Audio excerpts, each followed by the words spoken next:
Thanks for checking out this archived episode of the Ticket Stub. Connor here, one of the hosts of the show. I'm doing this while Dick is away.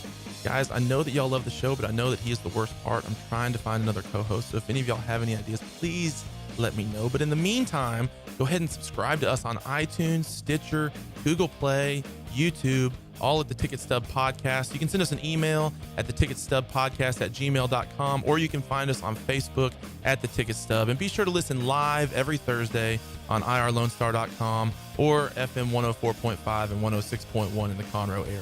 Thanks and enjoy the show. Shall we begin?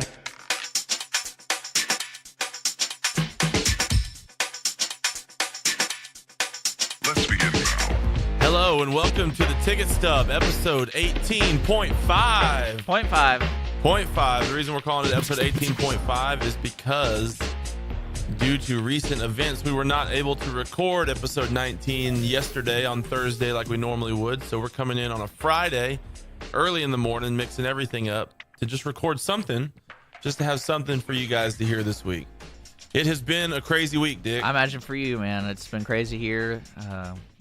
Hope everyone's safe or everyone survived. Yeah, hope if you're hearing this, you're safe. Hope you stay dry. I know it was kind of a random assortment of people that got caught by it and people that didn't on one street. Some people would be flooded, some people wouldn't. We're talking about Hurricane Harvey, of course, here, which hit the Houston area so hard. Man, if you've seen the pictures, if you've even turned the television on, I was watching TV last night and every commercial in one commercial break was Hurricane Harvey relief commercials. But really the cool thing about all this, Dick, is the way that people have been so willing to help each other out. You always hear about that. And sometimes you can get kind of cynical, especially, I don't know, I just feel like the last couple of years with the news and everything has been like the most cynical people have ever been. And so it's been cool to see people really come together, work together, and treat each other well. Yeah, it's all right. It's all right. It's all right. Yeah, whatever. No, it was a great response, and it's still going. So that's one thing I like with everything going on. Like, that's what people, especially in the Texas areas, they're talking all about how great Texas is, which is a good thing. Which is true. Yeah, which is true. 100% true. So my favorite thing though is I was reading some people basically saying we deserve it because we voted for Trump. Oh gosh. So there we go. Not everyone voted for Trump, okay, right? Not all of Texas. So I don't think we deserve this one single bit. I will say, if you're looking for ways to help, just get on the internet. There's a lot of websites I'm seeing popping up now that are kind of aggregating opportunities to help, where you can go and sign up for time slots or go to different, a lot of churches are starting to organize now, or a lot of nonprofits are starting to organize, because there's so many people that want to help. They can't all find ways to help. The other thing, I think monetary donations are going to be huge in the long run here. JJ Watt is up over 13 million on his You Caring website. And a lot of people are getting behind him. The Red Cross, a lot of people are giving to ASPCA and things like that for the animals. There's a lot of ways you can help. And I've got my Houston Strong shirt coming in the mail, and so I'm excited to be wearing that. What about Beaumont and Port Arthur and Corpus Christi? Well, I think Houston's kind of a blanket. We don't care. I think I'm not Beaumont Strong.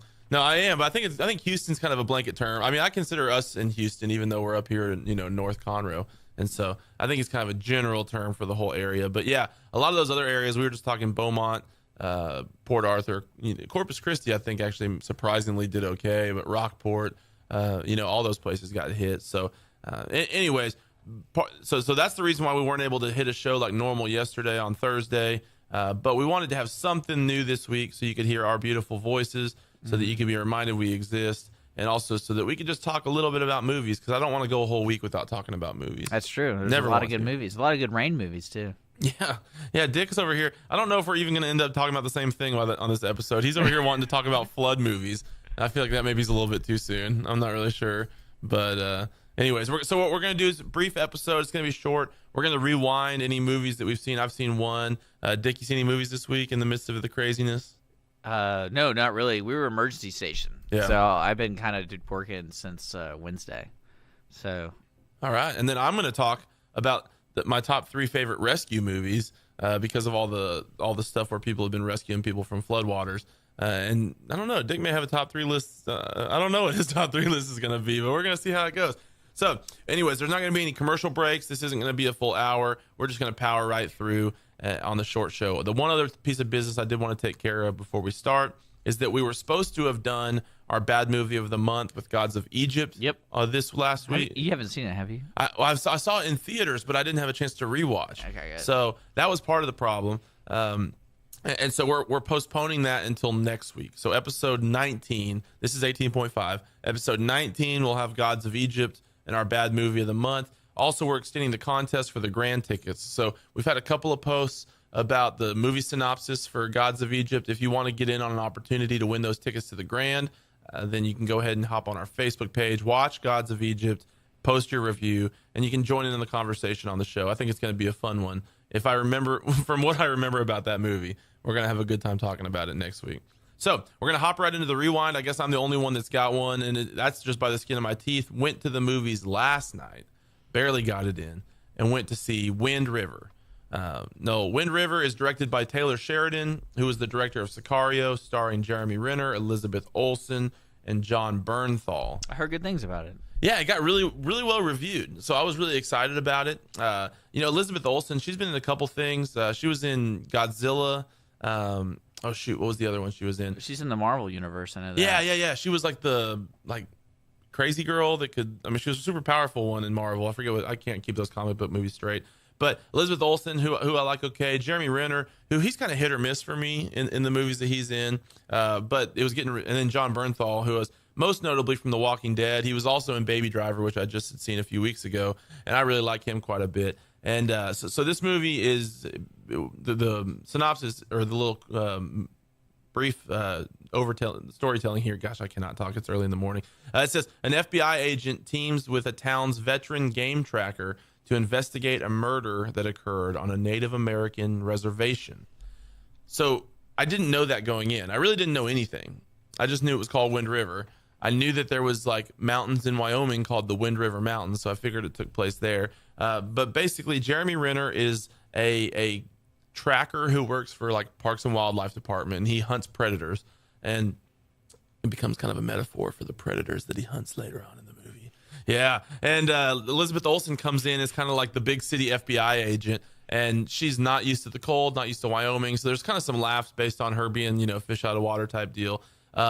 And it's a story that unfolds where a girl is found in the middle of the snow, like 6 miles from anything else, and she doesn't have shoes, and she doesn't have gloves, and she doesn't have the right clothes, and she's frozen to death. And so they start trying to figure out what could have happened to her, how she could have died. And as the story unfolds, it starts to kind of get deeper and deeper into this. Maybe she's not the only one. All of a sudden, other things start coming out.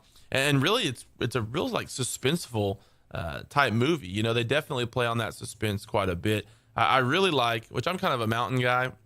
I love to be in the mountains. I think they're beautiful. I think the setting was really cool. They did a good job of making you feel cold, being there in Wyoming in the winter out in the middle of the mountains. But all in all, I thought this was a really good movie. It had Graham Greene in it, who is the kind of like the Indian guy in a lot of movies. He was in Maverick, if you remember that, with Mel Gibson. He was like the Indian guy there.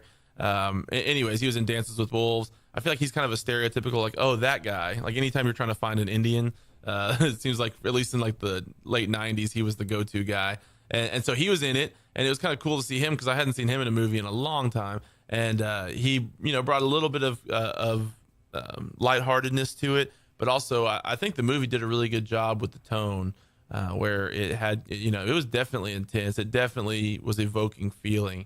I don't know that it was a movie that I'd want to like rush out to see again, but I'm glad that I did see it, and I think it was a good one. You all right, Dick? I'm all right. Yeah. Okay, good. All right, so that's Wind River. Oh, do you have anything to say about Wind River? I did watch a movie. Oh, I kind of sorry, I forget that we didn't have a show last Thursday. I'd now keep notes. And what? So when I watch movies, I watched The Founder. I finally caught up, and I watched The Founder for you. I'm excited to hear what you say. So the movie was typical, I think. One thing I love about biopic movies is they totally placate to the biopic attitude of a person. So that's probably not really what happened, but they bash it in your face as if this is what the person did, kind of. Yeah. One thing that I loved about it was they never talked about the affair, really. They kind of hinted at it, and that was kind of a big deal because if you didn't know about the two couples. No, I had no idea. Do you know about Ray Kroc and the history? Okay. And like the philanthropy afterwards of how much they gave back I never really knew how much of a player he was. But he had 3 wives. What? Okay. Yeah. So they don't talk about that. That's what I'm saying. They kind of don't do that kind of thing. But probably the one thing I wish they would have talked about is that time when his wife tried to give the Padres back to the city. Wait, so they own the Padres? They own the Padres, and they try to give it to the city. But the MLB has rules where a city can't own a team, basically. It has to be privately owned. Really? Yeah. Okay, so now it's been a few weeks now, but did the relationship between Ray Kroc and his wife kind of confuse you a little bit in the movie? Yeah. I didn't really understand why she was there. It was almost like they needed to have filler time for Ray to do something that isn't focused on the business. And I don't know if it was bad acting or bad directing or bad writing, but it's like, what were her emotions through? Like, right? She seemed kind of just like bland and like, ugh. And he would do all these kind of bad things, and he wouldn't treat her very well. But she never really. He wouldn't treat her bad enough in a sense of like a line being crossed. So it was like she was always like able to hang on because it wasn't that bad. And well, I mean, also he was one thing that kind of sucks for these stories is he wasn't a down and out kind of guy. Like he wasn't dirt poor. So when he started. Like McDonald's and stuff. So I think that kind of everyone watches kind of the movies and they expect, oh, he came from nothing. Well, not really. Like he worked pretty hard and he was in the industry. He worked in the industry. So that really wasn't there. I think they tried to do that feeling, but you couldn't because his wife and everything. They had a country club. Yeah, I mean, they're part of the country club. So I mean, they weren't struggling. So it wasn't really a struggle. Yeah, he was one of those guys, and I know a couple guys like this where it's just like. They're coming 100% with full steam ahead at every single thing, and they're trying to like nothing's ever wrong. They're always right. They're always spinning it. They're always making it better. I wanted to ask you this because I know we have a limited time, but do you think it's all right to play a race card in a movie, even if it's in a positive light? Did they do that in this? Yeah, they did it with Jewish people because they kind of insinuated that Jewish people make good owners.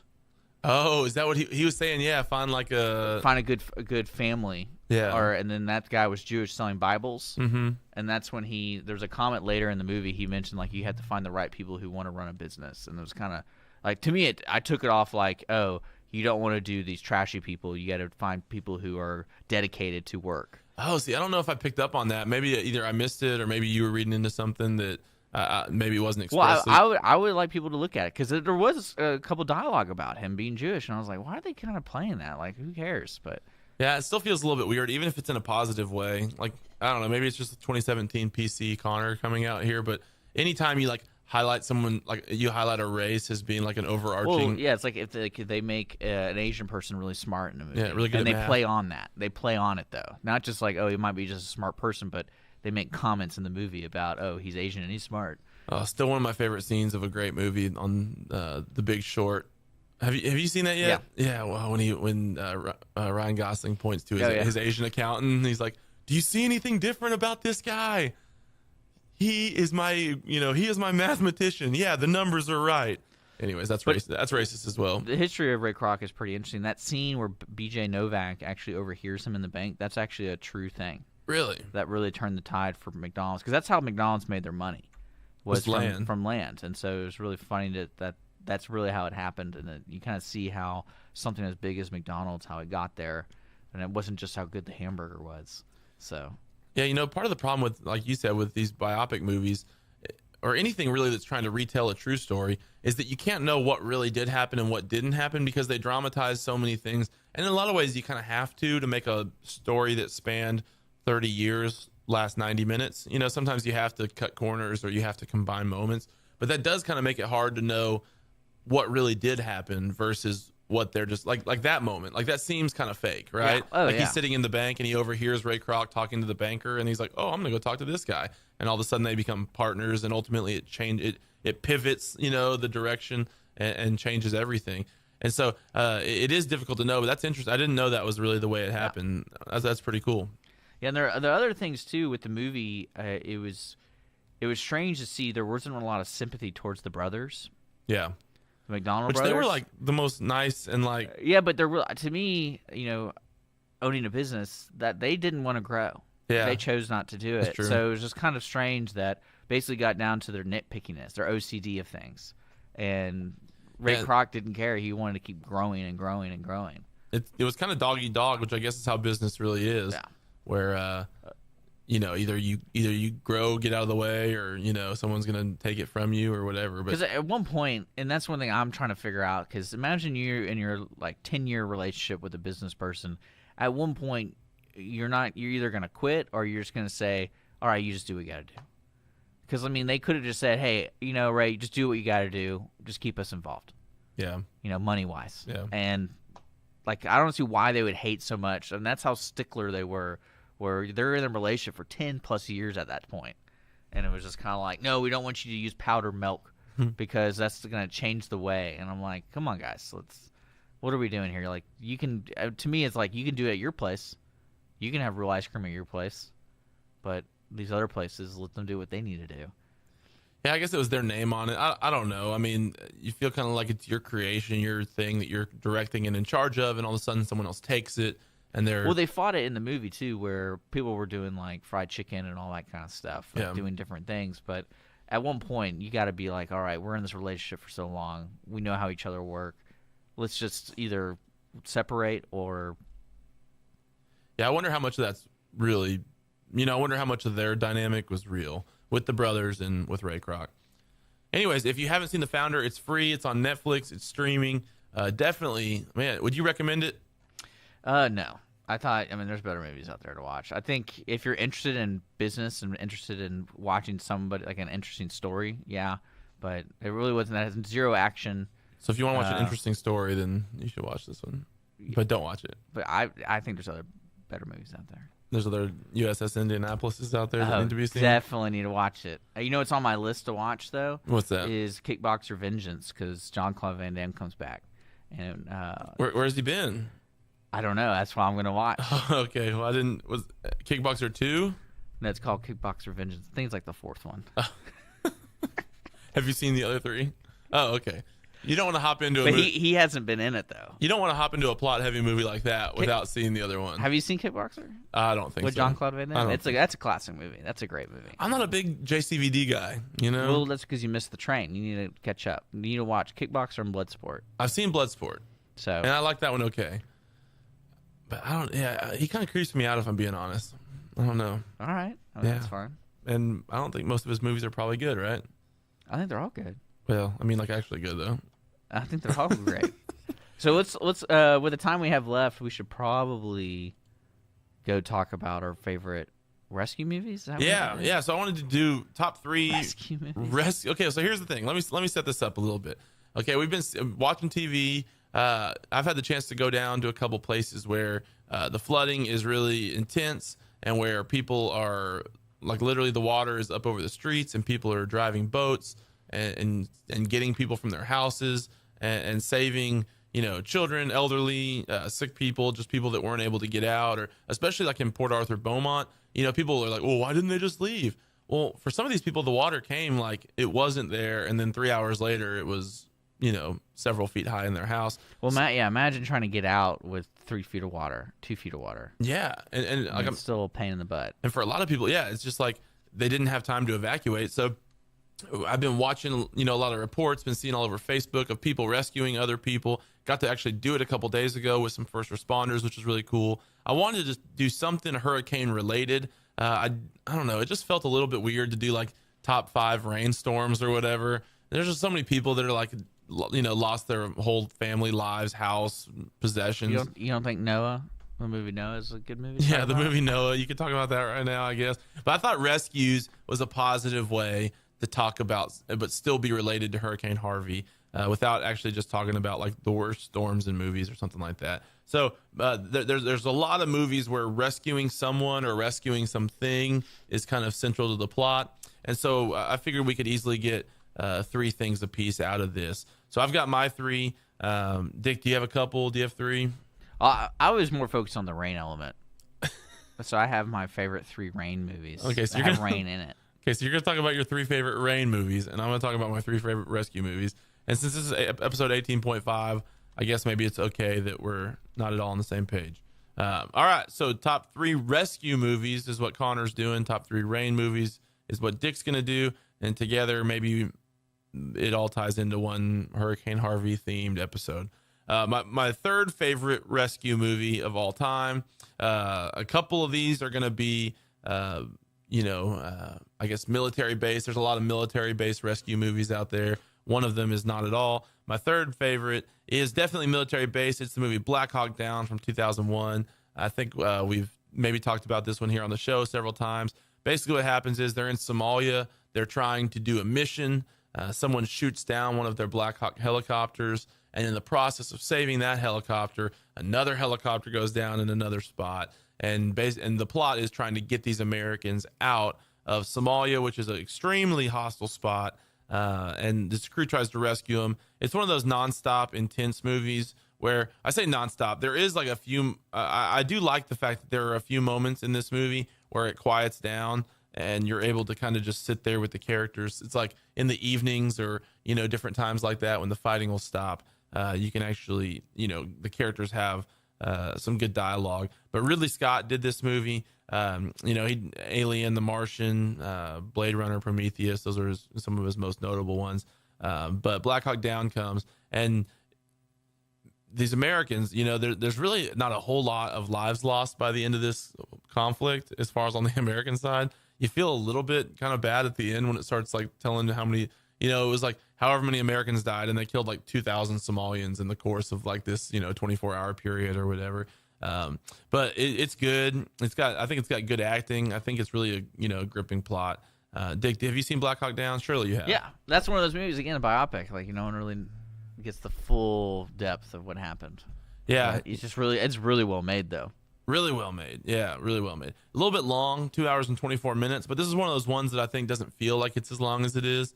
I think because you're caught up in the story, it's really, really good. But yeah, the whole movie centers around trying to rescue these Americans who have fallen. And man, there's some really like gripping scenes where these guys are trapped, where they're sacrificing for each other. There's some moments where it's kind of like the Alamo type last stands, where they're there and they're just, like, hey, you guys go, I'm going to stay. And they know that they're not going to make it out. And what these guys are willing to sacrifice for each other, it's pretty cool. And so that's my third favorite rescue movie, Black Hawk Down from 2001. All right, switching gears to rain movies. What you got? Well, I was thinking the best scenes that have rain involved. There's a lot of good movies that use rain as a storyteller aspect, I guess. Probably one of my favorite movies that has rain pretty much throughout the whole movie. It's a movie called Hard Rain. I encourage everyone to check it out. It's a 1998 movie with the great Christian Slater and the subpar Morgan Freeman. So Christian Slater is great and Morgan Freeman is subpar. The movie's in Randy Quaid's in it, Minnie Driver. Everyone knows who. If you see Edward Asner in it, everyone kind of knows who that is after you see his face.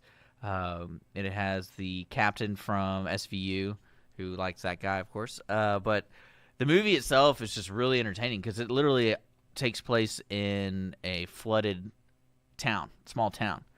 And it even has a dam breaking. It has that scene. And it's about basically two drivers in a security truck transporting money, and they get robbed. And then you kind of find out it was a planned robbery, and then it kind of goes. And Christian Slater's trying to survive while keeping the job, So it's pretty entertaining. There's a lot of great rains. Like everything's rain. Everything's rain. Is it hard rain? It is hard. It's hard rain. I encourage everyone to check it out. Two movies that I really like that have great rain scenes in it, of course, is the Two Towers from Lord of the Rings, the Helm's Deep scene. Yeah, that's a that great has one. a really good rain scene in it. And then the end of Lethal Weapon 1 when Riggs fights Joshua in the rain, and it's like really intense and great. And it's kind of one of those things. When I remember watching the movie, I go, why is it raining all of a sudden? Because it wasn't thundering. It wasn't like there wasn't any hint of rain. All of a sudden, it just comes out. All of a sudden, of course, right when they start hitting each other and fighting in the front yard. Another good movie that used a lot of rain is Open Range. So I was really y'all need to check that. If you haven't seen those movies, they're really good action guy movies. Hard Open Rain Range is though, kind of a classic. Hard Rain's a classic movie though. No one watched. Probably no one's seen it, but once they see it, they'll remember it for a while. All right. So did you just do like all four in a row? Yeah. Okay. So you did a top four. I just thought of Rain movies. You gave me a short. I did give you kind of short notice, but we could have at least taken turns. You just went all in. I did one, and then you did all yours in a row. Yeah, bring it on. Or day after tomorrow. How about that? So you're gonna keep going. Instead of us taking turns, I'll do one, he'll do all of his, and then I'll do my two. That's how organized we are. That's right. I'm sick, by the way, so I'm a little rushed in my mind. Little off your game, which is kind of not much of a game to start with, Yeah. and so when you're off of that, that's super rough. Well, I'll power through mine too quickly here, and we're trying to keep this pretty short, so we'll wrap it up after this. My second favorite rescue movie is Vertical Limit, which I realize is not actually a good movie, but I love it. And some of that's kind of a childhood connection, and it's kind of became a inside joke for me and some of my friends there. It came out in 2000. We were in whatever it was, junior high school at that point. And this movie came out. It was totally ridiculous, but it was also about mountain climbing, which I like and I'm interested in. And basically these people get lost on K2, which is a really high mountain in the Himalayas. So they send out these little search teams to find them. The best part was there was this whole plot where they were carrying this like nitroglycerin kind of stuff on their backs because they were going to explode. They'd fallen in this crevasse and they were going to explode it out so they could get to them and rescue them. But the problem was if the sun touched it, you would just explode, which I don't think that they actually have a chemical like that. But it was, so the whole time they're having to like climb in the shadows and like stay at night and stuff because if the sun ever touched your backpack, basically, you would just explode and die. And so that was kind of a ridiculous part. The other part, this has Chris O'Donnell. It was a simple, And Bill Paxton. And Bill Paxton too. But it was just a simpler time when Chris O'Donnell could star in a movie, and it just feels like back when life was simpler, right? Like when you see Chris O'Donnell on the movie, it takes you Wait, back. can you name 3 Chris O'Donnell movies besides Batman? Oh gosh, I was gonna say Batman. I mean, there's gotta be some, right? Oh, I imagine there is. There's gotta surely he was in more than 2 movies. Well, there's a reason why he was in Batman. There's got to be. He was in Scent of a Woman, which I never saw, with Al Pacino. Yeah. He was in 2 Batmans. Fried green tomatoes. Yeah, was he? See, I didn't see that. Anyways, Oh, whatever. man, Three Musketeers. He was in 3 Musketeers. He like Yeah. remember that? Yeah. That was a bad movie. The Disney too. one? Yeah. Okay, but anyways, there's a point where Chris O'Donnell comes to the end of like a ridge, or and there's this huge gorge in between him and the other side that he needs to be at, and he has these 2 ice axe picks, and so he backs up, he sprints full speed, he jumps off, and he's just like flailing, holding his ice axes, and then when he hits the other side, he digs them in and like catches himself. There's 0% chance you could do that, by the way. That not. I don't know, man. You should look up some climbers. There's some people that look like spider monkeys going up mountains. Yeah, but this guy's flying like 300 feet across like you never opening. know. You know what? It probably is based on a true story. But anyways, top 3 rescues. If you're looking It's based off that true scene. Yeah, it's based off that one true scene. If you're looking for a ridiculous movie that would just kind of be maybe fun, it's got some okay action. And anyways, Vertical Limit. Check it out if you want. My number one rescue movie, and this is not a real inspired pick, but it's just a movie. It's in my top 5 favorite movies. Saving Private Ryan. I smelt that one. Did you smell that coming? I smelled that one. Smelled it coming from a mile away. I won't say too much about Saving Private Ryan. If you haven't seen it, then you need to get your life right and go check it out. Hard Rain's so much better.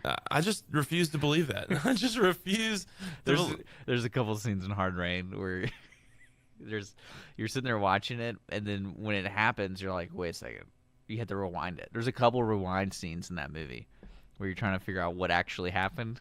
Yeah, that's the telltale sign of a great movie when you can't follow the plot. Anyways, that's my top 3 rescues: Black Hawk Down, Vertical Limit, Saving Private Ryan. Dick, your Rain movies. I think they're a lot better than yours. You think? Yeah. I mean, Vertical Limit. I mean, that's an enjoyable movie, but I like how you picked like literally the bad one on my list to be the one that you like. Oh yeah, I mean Vertical Limit's good, but those other 2 aren't really that Saving good. Private Ryan doesn't really have a good rain scene in it, so I think it'll classify as a You good pretty much movie. judge everything by whether or not it has a good rain scene. Yeah. Does it have a rain scene in Saving Private Ryan? Yeah. It's when Vin Diesel gets sniped. Oh, yes, yeah, that's Yeah, right. it just randomly starts raining. No, I'm just Out of nowhere, it's just raining. Vin Diesel's in that one. See, stars being born in these great movies: Saving Private Ryan, Vertical Limit, Black Hawk Down. Dick, you talked about Hard Rain. that actually was Two Toretto. Towers. That was actually Toretto's grandfather. Oh, You didn't know that? Oh, that's why he's so mad because his grandfather got His killed grandfather got killed. in World War II. Okay. I think you could do that. I think you could take all somehow combine those. because you could do the Last Witch Hunter, and that could be. Okay, we're chasing rabbits now. We're gonna wrap this up.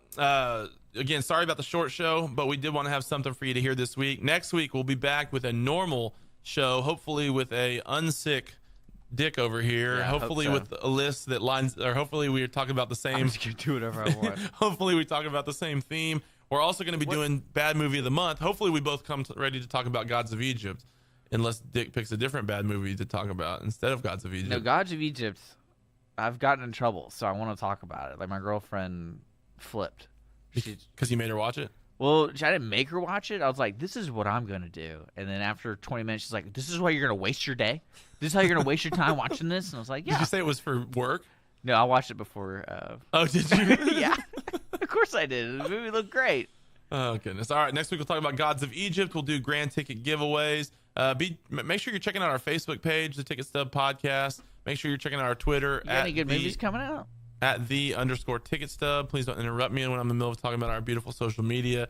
As far as movies coming out that I'm going to see, I haven't, honestly, Well, man, this weekend, it's been such a crazy week that I haven't had time to check out too much. This weekend kind of sucks. Does Movies it? coming out? Yeah, like they had Tulip Fever with that Elisa Vic. Oh, Vic Hander.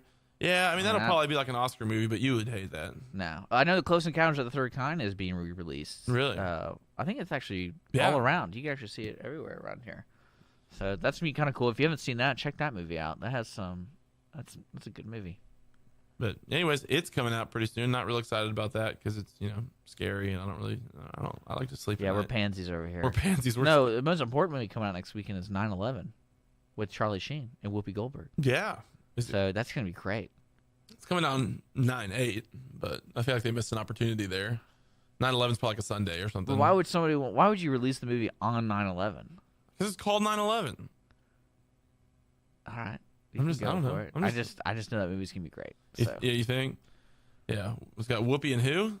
Whoopi and Charlie Sheen, Oh, dude. Charlie. What? Yeah.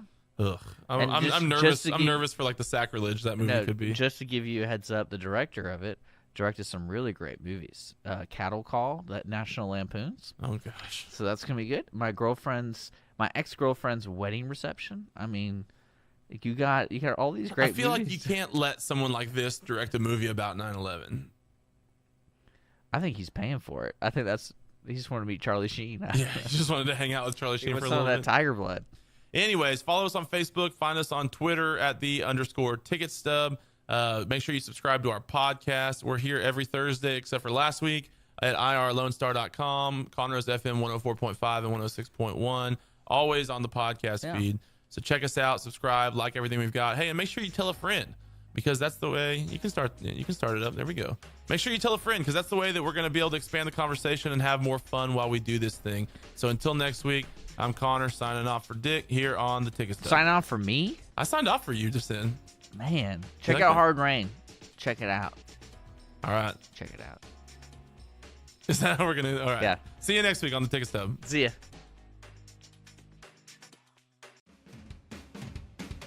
Thanks for listening to The Ticket Stub. Be sure to check us out on Facebook at The Ticket Stub Podcast, our YouTube channel, The Ticket Stub, or send us listener email to theticketstubpodcast@gmail.com. We also have all of our podcasts available on iTunes, Google Play, and Stitcher. If you're in the Conroe area, be sure to tune in live every Thursday at 104.5 and 106.1 FM to hear it as it happens and interact live with the show. See you next time.